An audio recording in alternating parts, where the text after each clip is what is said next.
श्रीमद् भगवत गीता यथारूप अध्याय 14 प्रकृति के 3 गुण। श्लोक 14.2 इदं ज्ञानम उपाश्रित मम साधर्म आगता सर्गे अपि न उपजायन्ते प्रलय न व्यथन्ति च। भावार्थ, इस ज्ञान में स्थिर होकर मनुष्य मेरी जैसी दिव्य प्रकृति स्वभाव को प्राप्त कर सकता है। इस प्रकार स्थित हो जाने पर वह न तो सृष्टि के समय उत्पन्न होता है और न प्रलय के समय विचलित होता है।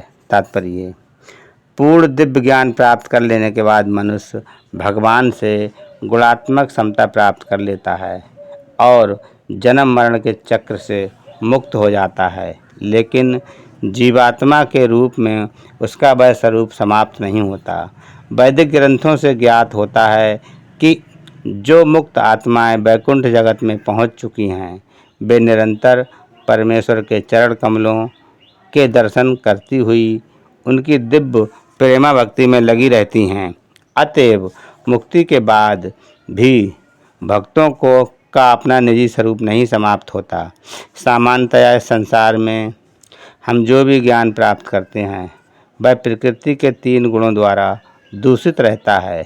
जो ज्ञान इन गुणों से दूषित नहीं होता वह दिव्य ज्ञान कहलाता है।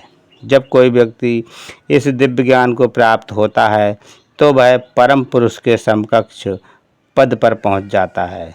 जिन लोगों को चिन्मय आकाश का ज्ञान नहीं है वे मानते हैं कि भौतिक स्वरूप के कार्यकलापों से मुक्त होने पर या आध्यात्मिक पहचान बिना किसी विविधता के निरंकार हो जाती है। लेकिन जिस प्रकार इस संसार में विविधता है उसी प्रकार आध्यात्मिक जगत में भी है।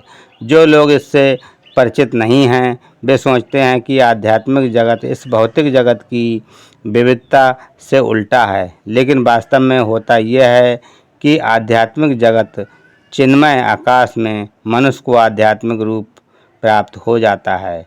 वहाँ के सारे कार्यकलाप आध्यात्मिक होते हैं और ये आध्यात्मिक स्थिति भक्तिमय जीवन कहलाती है।